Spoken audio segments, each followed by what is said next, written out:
अस्सलाम वालेकुम प्यारे दोस्तों, कैसे मिजाज हैं आपके। उम्मीद करती हूँ कि आप बिल्कुल ठीक ठाक होंगे, खैरियत से होंगे और अल्लाह पाक सबको खैरियत से ही।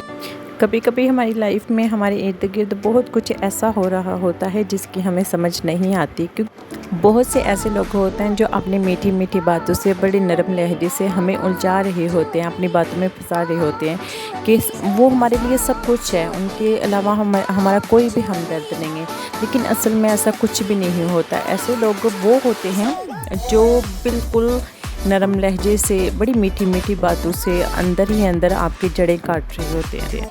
ऐसे लोग हमारी कामयाबी से या हमारी कोई भी अच्छी चीज़ से या हमारी अच्छी बातों से इम्प्रेस नहीं होते, और ना ही वो इस चीज़ से खुश होते हैं, बल्कि वो इस चीज़ से जेलस हो रहे होते हैं। और उनकी कोशिश होती है कि किसी तरह हम इनको किसी जगह पे फंसा दें, किसी तरह से इनका कोई भी काम है उनमें रुकावट डाल दें। तो ऐसे लोगों पे मुझे नहीं लगता कि हमें बिलीव करना चाहिए, ट्रस्ट करना चाहिए ऐसे लोगों पे।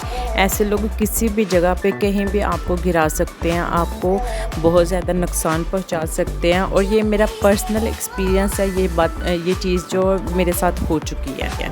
बाज़ दफ़ा ऐसा होता है कि जब हमारी ज़िंदगी में कुछ बुरे हालात चल रहे होते हैं या कोई हमारे साथ हादसा पेश आ जाता है, तो हम ये सोचते हैं कि उसने हमारी हेल्प नहीं की, या उसने हमें कुछ पूछा नहीं, या उसने गिले शिकवे करने से बेहतर है कि आप दिल से अपने रब ताला से रुजू करें, उससे माफ़ी मांगे, उससे बोले ऐ मेरे मौला, अगर मुझसे कोई गलती हो गई है तो मुझे माफ़ कर दे, क्योंकि उससे बड़ा माफ़ करने वाला तो कोई भी नहीं है।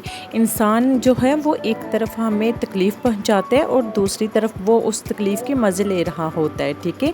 तो इंसान से कोई भी ऐसे एक्सेप्टेशन ना रखें, ठीक है। अल्लाह ताला पे बिलीव करें, जो भी मांगना है, जो भी आपकी तकलीफ़ या मुश्किलात है, जो भी चाहिए अल्लाह ताला से रुजू करें। और आखिर में मैं यही कहूँगी कि या अल्लाह हमें उन लोगों की शर से बचा जो बज़ाहिर तो मेरे हमदर्द हैं, लेकिन पोशीदा तौर पर मुझे नुकसान और तकलीफ़ पहुँचाने के दर पे हैं। आमीन सुम्मा आमीन।